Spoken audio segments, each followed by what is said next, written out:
Here's to the crazy ones. The misfits. The rebels. The troublemakers. The round pegs in the square holes. The ones who see things differently. They're not fond of rules, and they have no respect for the status quo. You can quote them, disagree with them, glorify or vilify them. About the only thing you can't do is ignore them. Because they change things. They push the human race forward. And while some may see them as the crazy ones, we see genius. Because the people who are crazy enough to think they can change the world are the ones who do.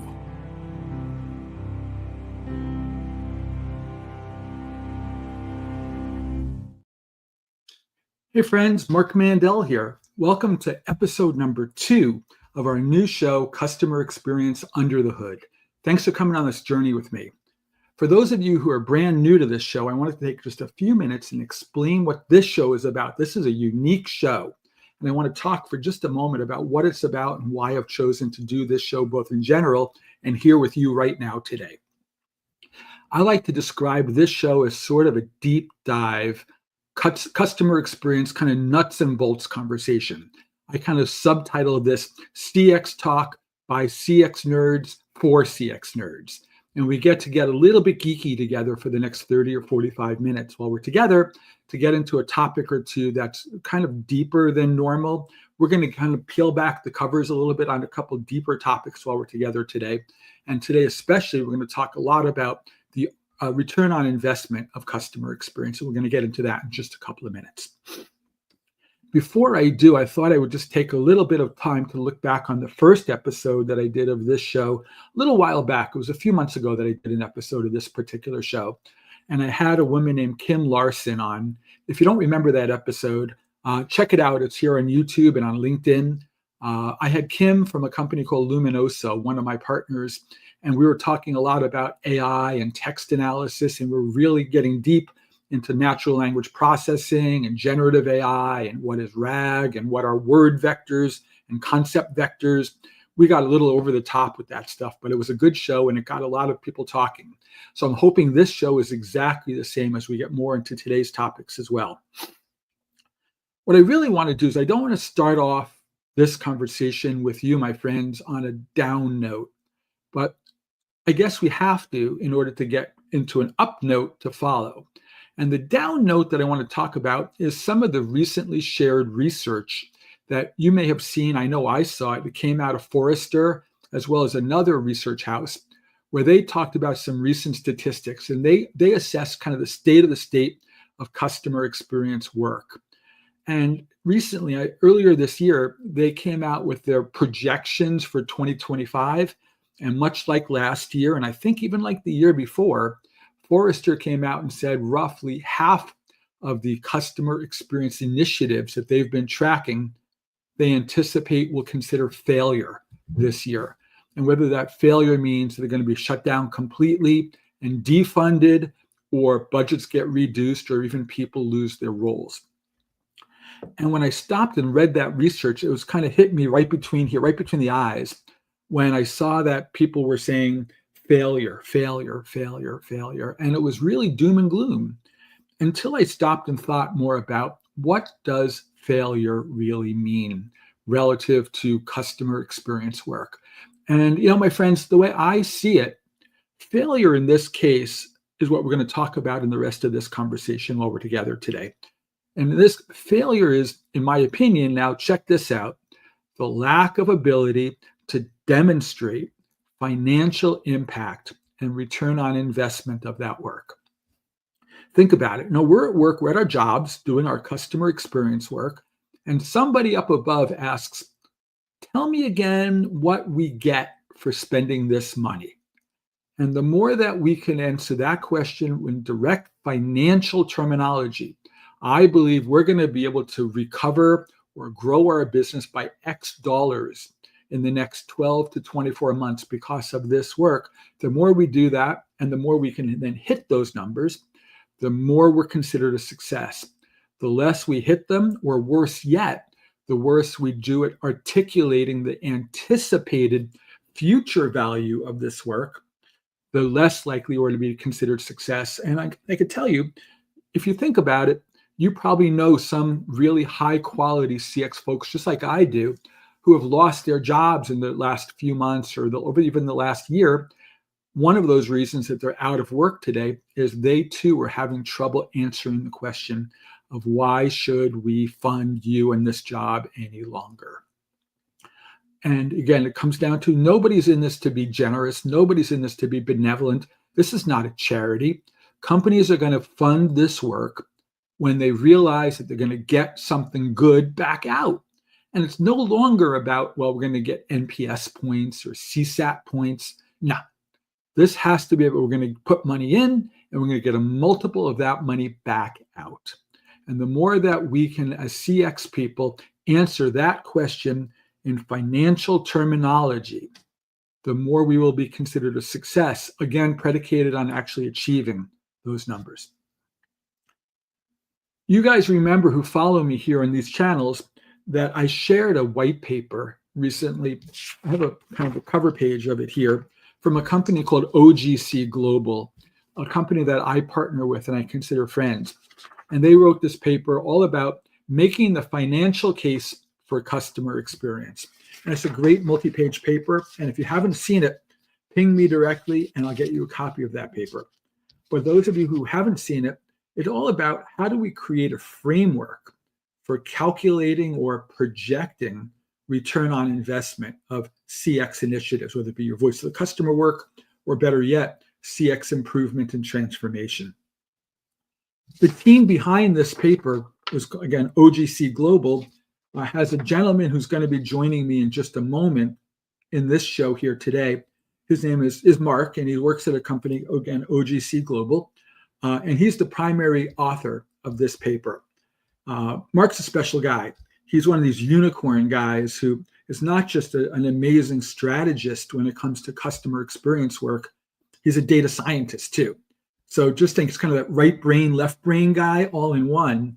And he's able to really create a compelling value proposition for improving the work, and then could actually turn on the ability to actually go help you do that. And we'll talk more about that in just a couple of minutes. Marc's been with OGC for now, I think it's 6 years, give or take a little bit. And I could tell you that the work that he's done has touched dozens of companies, and he'll tell you more about the work in just a couple of seconds here. But I want you to know that this guy is the real deal, as is his company. And the more that we can support OGC and the work that they're doing as followers of this show, I think we'll all get something good out of it. So what I'd like to do, guys, is take a moment and we'll bring Marc on here now, and we'll have Marc introduce himself and his company. We're just going to have a really good conversation, not just about his company and his work, but I want to dig in specifically with Marc about how do we help companies articulate the ROI of customer experience work. So with that said, let's bring Marc on. There he is. Hey, Marc. Hey, Marc. How you doing? See, it's easy to get our names right. It's not just both Marcs. Makes it easy for people to remember. Right. So they don't have to remember one name, and it works for both of us. It's easier that way. Marc, it dawns on me that you and I have been working together for a few months now, but people who might be listening to this show may not know you at all or OGC at all.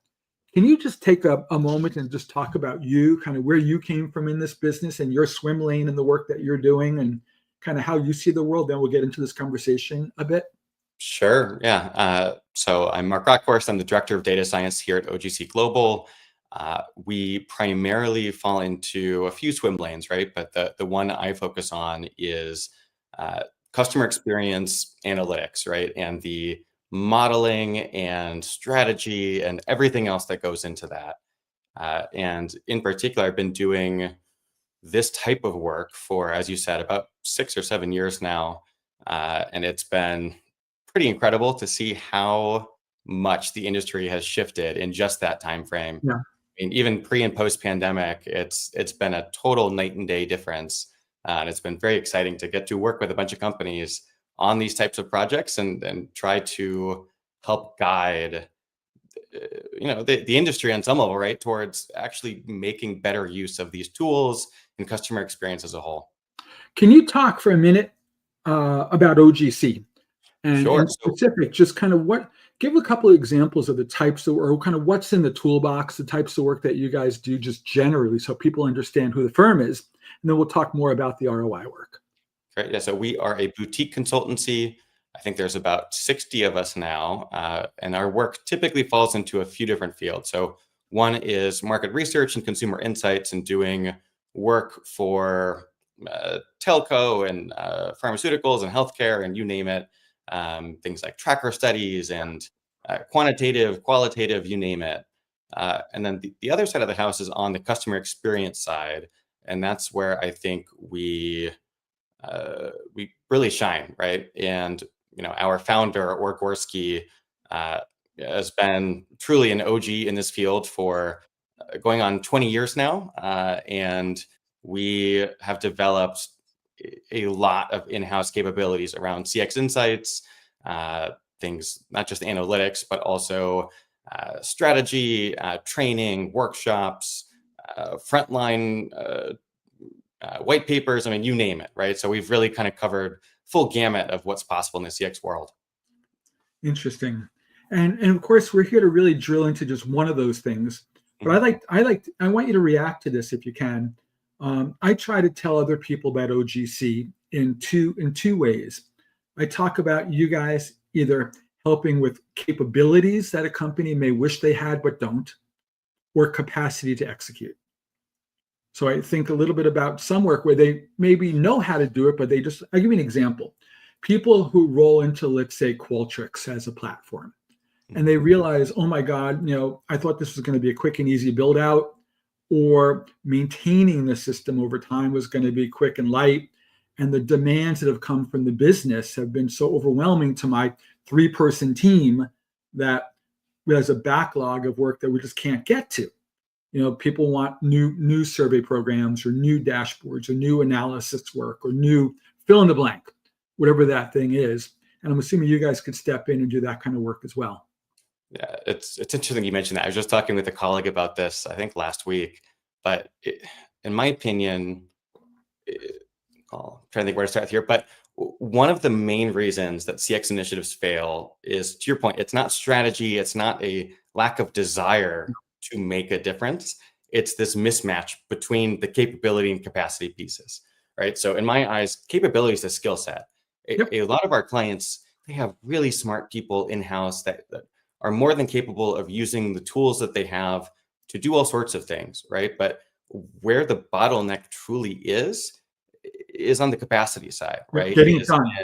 Yeah, I mean, they're already so overwhelmed by just managing the day-to-day that bigger initiatives, I mean, just there's a lot of things that fall on the wish list that they wish they could get to and just can't, right? And to me, that's the capacity piece. And at least to some degree, that's where we come in quite a bit, right? And can help with that. Cool. So let's start to unpack the topic that we're here for. We really want to dig into this story on return on investment. And it's interesting. You have your methodology that we're going to really dig into for the next probably 15 minutes that we're together. But I'll share just a quick aside, just a little bit of a diversion.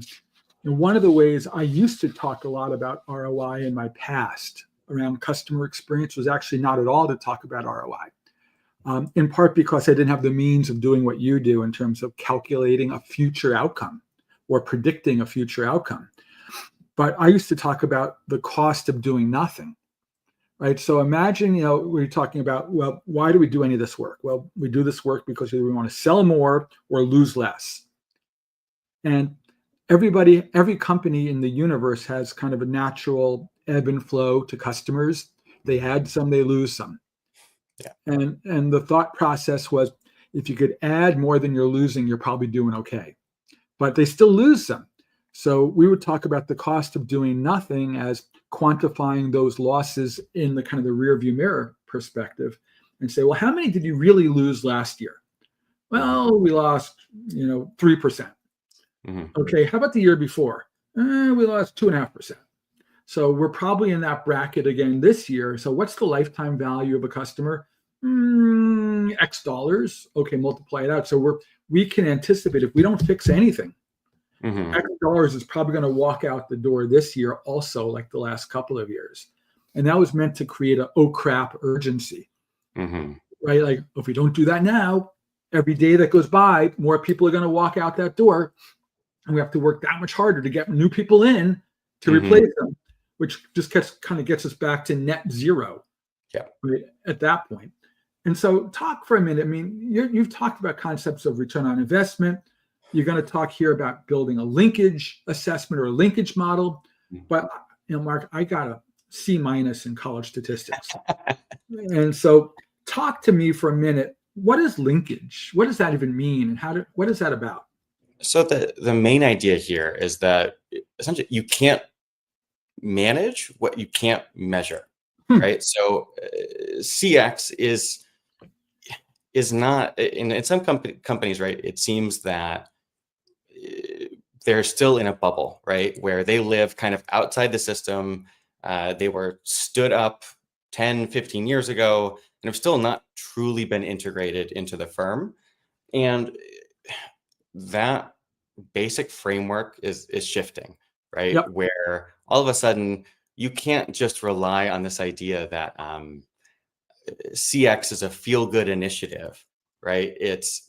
It needs to contribute to the bottom line in order to demonstrate the value to the business the same way that anything else does, right? Imagine if marketing never had to prove that they brought in new customers, or if sales didn't track any net ads or wins or anything. And where people typically get hung up again is in the measuring piece, right? And so what linkage is really about is just being able to tie financial outcomes to customer experience or VOC feedback, right? Whether Is that another way of saying, is that another way of just giving an answer to the question of what's the dollar value of an NPS point? I'm glad you brought that up, because that's typically the first question we get in a lot of these cases, right? And to be frank with you, I mean, yes, we can provide that kind of insight. It's really whether or not you should, right? NPS was always supposed to be a KPI or a measurement about the health of your customer base, right? If they are more likely to recommend you to friends, family, colleagues, whatever, then you must be doing something right? And we can track this up and down. But the second that any measure becomes a target and you are aiming to find ways to make it go up or down, it's effectively lost any real function as a valid measure of health, right? If you want to bump your NPS up, it's pretty easy. You change your response, your Medallia or Qualtrics settings, and like survey the right people. You can make that go up or down, but that's not a useful way of actually getting value out of your customer base and actually delivering something new to your customers. Interesting. I was, in fact, right before we started having this conversation now, I was talking to a friend of mine who recently left the health insurance industry. And we're talking about an old situation that goes back a few years ago in my life, where we did we'll call it an NPS study for another insurance carrier. And it was really interesting that this was back when the NPS methodology was newer and a little fresher and a little unfamiliar to people. So the CEO of the health insurance company that she worked at, but back then used to call me and he said, "Tell me again the definition of Net Promoter Score." We'd say it's measure of advocacy, likely to recommend on a scale of 0 to 10 typically, and we'll talk about that. And he said, "And what's the promoter idea?" I said, "People most likely to give good positive word of mouth about you to others." And he goes, "And how many of those people are there?" And I say 9s and 10s. And then what's the other one? He said, "What's the other one?" I go, "Detractor," which is kind of the people who are less likely to say good things and may even say bad things about you. "And how's that measured?" He goes, I said 0 to 6. He goes, you subtract the two, right? And I say, "Yeah." He said, "But that means from the math perspective, wouldn't my score be higher if I also had 7s and 8s as promoters?"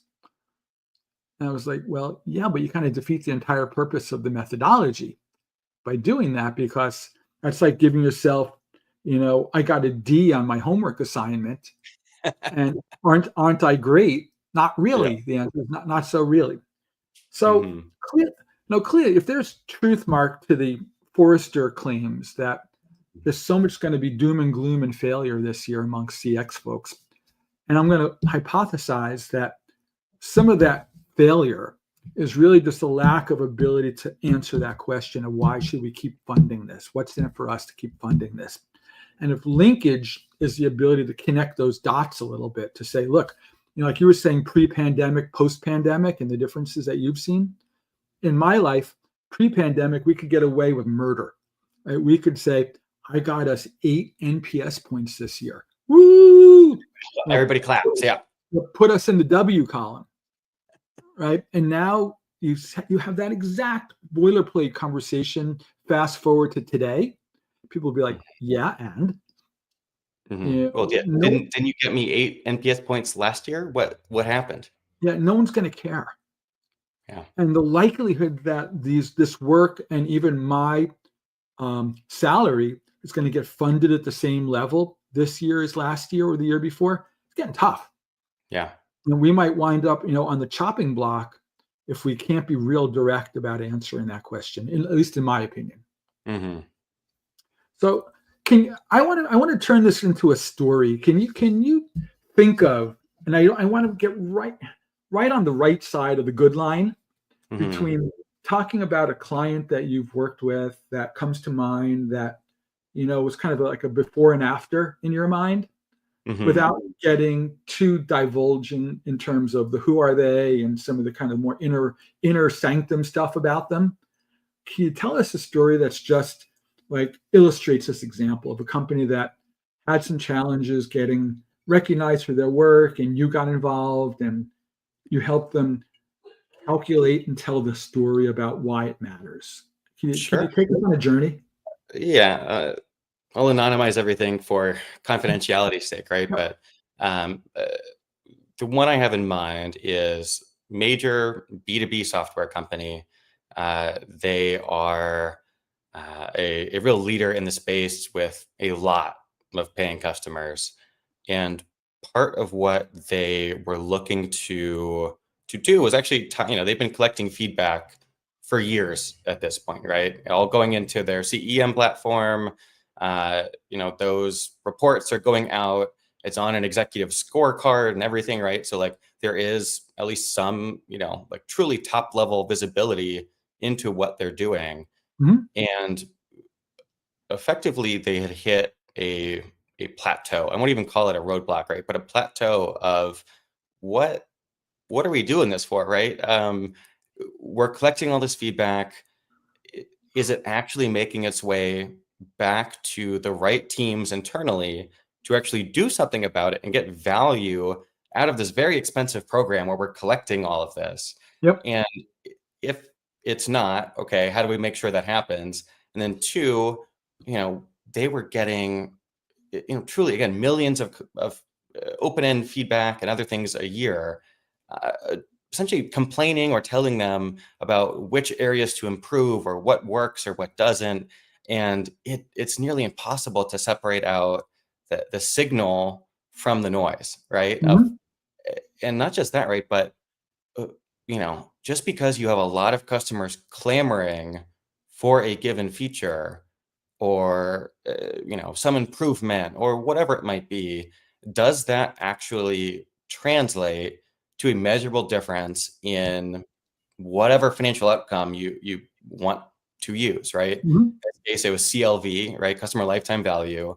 And most of the people essentially looking for rather routine improvements, frankly, there was like a 98% retention rate annually, right? So like they're not going to be leaving based on this feedback.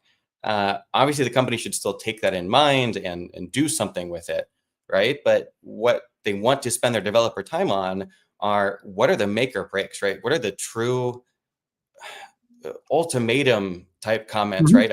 If you do not fix this, I will leave. And how do we actually figure out what those situations are, and make sure that the business has a ranked list top to bottom, right? Of this is going to be worth X number of dollars of lost future revenue if you don't address this, all the way down to, whatever the smallest one is. Mhm. And it was the kind of project that was awesome, because not only did we get to really dive into the nuts and bolts of the strategy and consulting end, but they had a really rich data set that had not just customer, basic customer firmographic info, like, tenure and revenue and things like that, but they had click data and behavior and how many people at the company were logging in and using which feature. It really led to a depth of understanding that let us really add nuance to the final set of recommendations and analysis and everything else. So I was quite proud of how that one actually turned out. So you're saying if you could picture a situation where the company had some rich data, where they had survey data, I would guess, Mm-hmm. and they had product telemetry data, I would guess, Yep. and maybe some product history and service data or renewal data, whatever it might be. Yeah. And you could put all that sort of in the soup kettle and stir it up and see what you get out of the back end of that. Yeah, absolutely. Right. I mean, that's kind of the core idea. And it doesn't need to be, I mean, that was obviously a great situation because they had all of that available.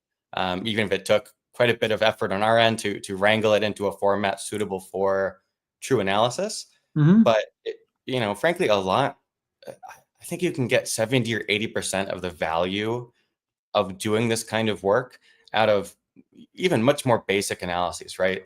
Is there a correlation between someone giving you a higher score on your NPS survey and renewal rates, right? It doesn't need to be, or repeat purchase likelihood, or I don't know, upsell likelihood, or whatever metric it is you're worried about. Honestly, just being able to tell that story and saying a 9 or a 10 is X% more likely to repeat a purchase than someone that gave you a 0 to 6. Yep. That alone tells enough of a story that sometimes you get that check mark in terms of the financial payoff without really having to go into the true weeds on all of this. And some of our projects are in that range, right? Of just demonstrating that there is a connection, maybe not a causal one, but there is a true correlation between these things, and it's worth investing in. I can't tell you in my experience how rare it is to have a company that I talk to say, we have plenty of great data. Most of the people say quite the opposite. Either my data is messy and scattered and all over the place and very siloed. And like you talked a second about wrangling data together. I mean, picture coming from these different systems that are run by different teams and they're siloed in different organizations around the company. They don't always cooperate with each other, these people. I had a boss that used to say, this customer experiencing, he said, I used to think was a computer science problem. He said, it turns out to be a political science problem, right? Because we got to get cooperation to get the data that we don't own or manage. But most of the companies that I know, they say either my data is scattered and messy or flat out unavailable. And they have some, everybody's got some, but the question is it really just garbage in, garbage out in terms of your ability to use anything with it? If you can think of an example, as it comes to mind, without again naming names, where you can do, as you said, kind of a lighter ROI assessment with limited data or limited inputs into the model, how light is still workable versus how light is too light? I mean, the lightest possible that you can really do this is you only really need two things, right? You need some kind of metric, right? Whether that is NPS or CSAT or customer effort score. I mean, whatever you happen to be tracking, right? And a financial outcome, right? Did they renew? Was there repeat behavior? What was the annual revenue for this account? Again, whatever it is that you and is most relevant for your firm, right? Even with just those two things, there's a lot we can do, right? And most of the time, what ends up happening is the CX or VOC team has a relatively good data set that they can export directly from Qualtrics or Medallia or wherever else Yep. that has, the basic company info, name, industry, tenure, basic things like that, plus the survey feedback itself. And some of the projects, I mean, it's as simple as taking that output and then working with the finance team to actually get the relevant financials and merging the two together. Mhm. I mean, at this point, we've really become experts in handling the internal bureaucracy needed to not just acquire this data, right, but also build the connections to make sure that this is not just a one-off thing.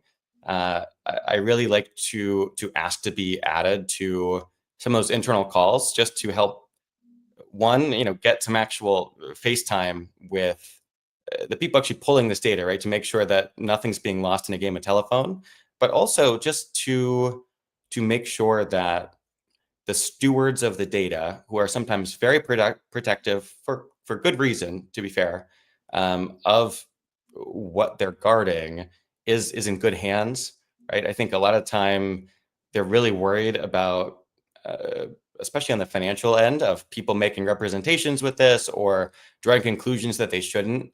And so sometimes it's really helpful just to make sure that they understand what this is actually being used for and everything else. And so it's gone a long way to help smooth over the initial parts of some of these projects. So I'm going to put you on the spot for a minute. And since I at the top of this show, I talked about it being kind of a geeky show by CX geeky people for CX geeky people, I want to talk about what happens when the data is sort of scattered and siloed in different systems that are relatively incompatible with one another, meaning the data that sits in a CRM system might be described with like a data dictionary or a taxonomy of some type with If you're lucky. with certain labels. Mhm. And then you have your survey system of some type that might have similar data, different labels. So like think of it as a big spreadsheet, but different columns, right? And then you have another system that again, different columns or different labels. And to get we talked before about wrangling this data. For me, that's about how do we integrate? How do we create a common taxonomy or a common language to describe that data in ways that we can pull it together to be able to then model against it? Talk about the level of effort to do that. So a lot of time, identifying which piece of data is associated with which customer is not really the hard part. There's usually a customer ID attached to the survey record. There's a customer ID attached to a financial record. And so seeing that, customer ABC123, has a bunch of financial transactions with the company in 2024 is usually not the hard part. The hard part is how do we make sure that the temporal or like the time element all lines up, right? So a lot of the time, the biggest effort is in identifying what financial transactions happened or behavior or whatever it might be happened before the survey was taken, what happened after the survey was taken. Because if you fill out, if they've already hit the, do not renew button on their subscription, but then they take their NPS survey a month later because they're still not fully off, you didn't really learn anything, right? It's not predictive. And so identifying what was the behavior leading up to that survey, did it change at all after that survey? And really just making sure that, for example, we have, all right, what was the 6 months of revenue total across all products and everything else leading up to that survey again, or 6 months after? I mean, it's the time piece that is most tricky. We've developed a lot of in-house capabilities around just making sure that we can do all of that. But, frankly, I think that's by far the hardest part of a lot of this. People think it's the modeling and the machine learning and everything else. It truly is making sure that you are measuring what you think you're measuring, and that it aligns with the business's understanding of what that means as well. So I hope that wasn't, yeah. I think it's perfect. Do you Yeah. guys get so far to deal with situations like where you have two systems? One that says it's customer ID 123. The other system says the same customer is XYZ. But there might be other clues to Yeah. link it up. Talk to me about that for a minute. Absolutely. I mean, yeah, nothing's ever truly perfect sometimes, right? I mean, all the time, that's to me, that's one of the fun parts is it's just a big puzzle at that point, right? Is making sure that we, one, is there still the same number of unique identifiers on both data sets? Like, is it one-to-one, or how many people are we losing as part of this conversion process or matching process? Are there duplicates, right? Do we have multiple records in one system, only one record in the other? uh, Frankly, again, it's a puzzle that can be solved depending on what you have available, but it can also be quite tricky if you don't have some of the tooling and understanding of how to do that properly. Let's talk for a minute about financial metrics, Hmm. because I think that's what we're really here to talk about. Is lifetime value the best one, or is there such a thing as best one, or is it net revenue retention? What is the best? If you had to make a compelling case to somebody that said this stuff matters, and let's say they were in a business with recurrence to it, maybe a SaaS software company or some kind of annual recurring contracting cycle to it, what's the best metric to march toward financially? Is there such a thing as best, and what would that be? I think it's a great question, right? So I have two answers. One, if I could pick any metric and I was running a company myself to focus on, it'd be customer lifetime value. Okay. However, the best metric to track and measure and model against is whatever metric your stakeholders actually care about, right? If their performance is measured on renewal rate, that's what we need to focus on, right? Because that's what actually gets attention. That's what gets dollars coming into the department. It really is. It's lining up with what that looks like. So, in software as a service, it's all about that renewal rate, right? And making sure that, that is being kept up, and, that curve is nicely going up the way it should, right? On the B2C side, a lot of the time it's not about CLV or something, right? It's about repeat purchase behavior. Last month, this person came into the store 4 times. This month, they only came in 1 time, right? How do we make sure that we're still the first choice for whatever errand they might be running or whatever it might be? So I wish, it's a very consulting answer, right? But it really is, it depends on you and your business model and what your stakeholders care about. So it is the consulting answer. It depends is the answer to the question. Yeah. And you mentioned a second ago B2C versus B2B. Does your linkage methodology have a preference between one or the other? Is it equally impactful? It's equally impactful. The only real hindrance, right, is in the volume of data available. So most B2B is fine, right? Because most of the companies we're working for on that end have enough history and transactions and survey data that it's not a problem, right? We have plenty of data to work with, and we can still model based on that. Where we run into issues is when, for example, like a B2B service or company, only has like a year worth of survey data. They only have, maybe a few hundred or a few thousand total customers, so that the volume is just really not there to get into the weeds on the causal linkage side. We can still work with them to do the correlation stuff, right? And again, does higher LTR score actually lead to, or is it associated with higher renewal rate or higher repeat purchase behavior, whatever it might be? But that's really the only situation where there's a strong preference one way versus the other. Yeah, causality is a difficult word. Right. I mean, I was listening to an analytical guy give a talk a few years ago, and it was really interesting. He was talking about the difference between causation and correlation. And he gave a reference to an example. He said, I think he's referencing the New York Times at the time.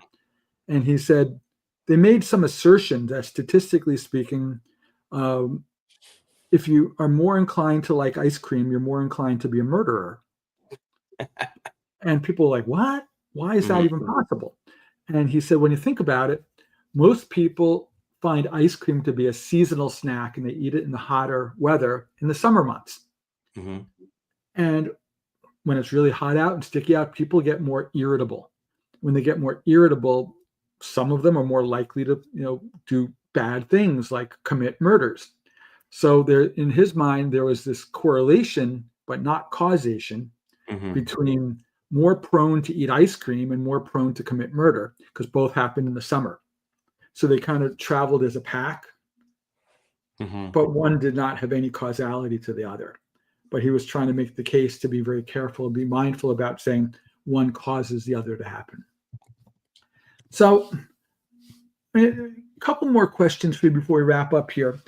I would imagine some people who are listening to this conversation are thinking, is this something that you could help them with? And is this just like you helped the company you talked about? Is this something you could help? How could a company get started if they haven't already gotten started on this journey? What's a good step other than calling you an OGC? What's the first step they take on this journey to get their heads around, let's say, linking it up to some financial outcome? What do they need to do? How do they get ready for success? I think the number one thing you can do, well, I'll give you a few things, right? So one is identify the metric that matters, right? And then work with your finance or data team to get that metric in the format best suited for your customer base, your survey program, whatever it might be, right? And make sure, if nothing else, right, if you can add that metric to your Medallia or Qualtrics dashboards, it just unlocks a whole wealth of new analyses that immediately make your dashboards and other things just immediately more relevant to your stakeholders, right? There's no more executive dashboards filled with the dials showing your NPS score. You can show, again, even just basic charts of, breaking out LTR 0 to 10 and showing, likelihood of repeat behavior or CLV or whatever it might be. A lot of time the story will speak for itself, right? And it goes a really long way. So if I was going to get started on the path, that's the first step I would take for sure. And how long does this take to figure out?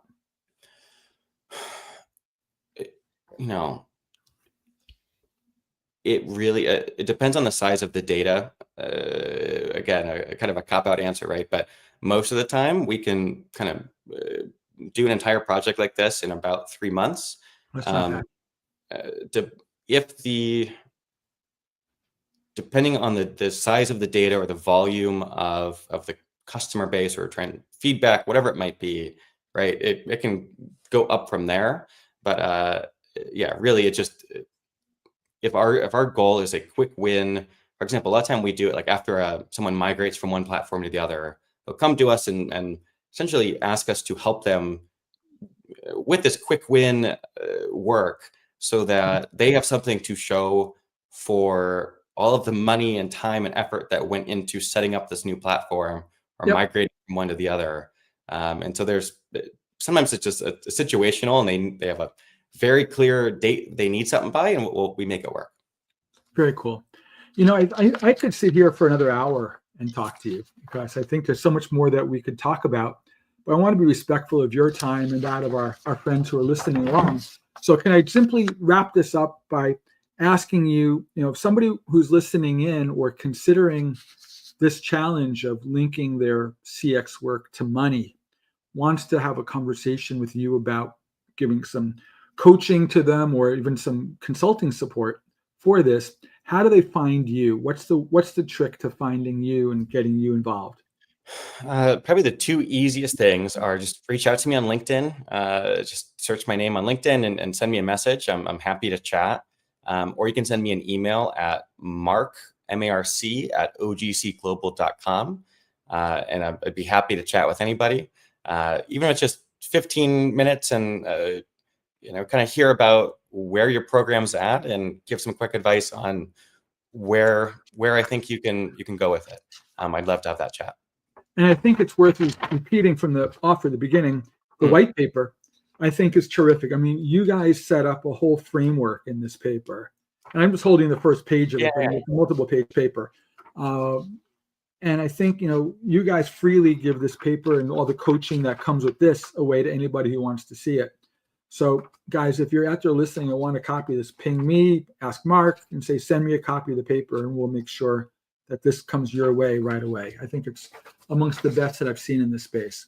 Oh, thank you. Mark, I think the work you do is so important. I mean, you could be out there, we like to believe the work is impactful. None of us do work we don't want to think is impactful.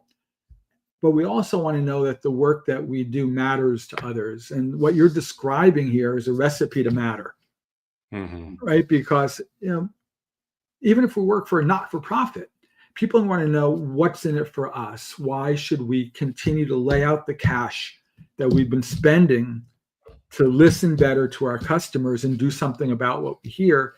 And you're giving people a formula for that. And it's saving potentially jobs, programs, and even careers to get it right.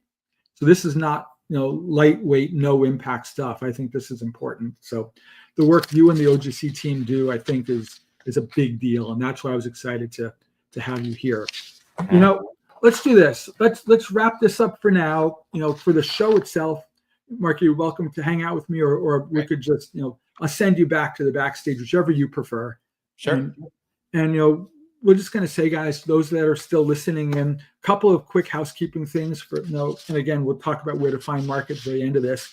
I have another show coming up this Friday, even a longer format show than this show. It's about an hour show that I do called CX Tales from the Trenches, where I'm going to be having a conversation about agentic AI, a big topic these days, with a gentleman named Ibi Syed, who runs a company called Cotera, and a customer and a good friend of ours named Brett Miller, who works at a company called BuzzRx. And so we're going to have a good three-way conversation there. That's this coming Friday. Hope you check it out. The link for the show is already on YouTube and LinkedIn or wherever else these things show up.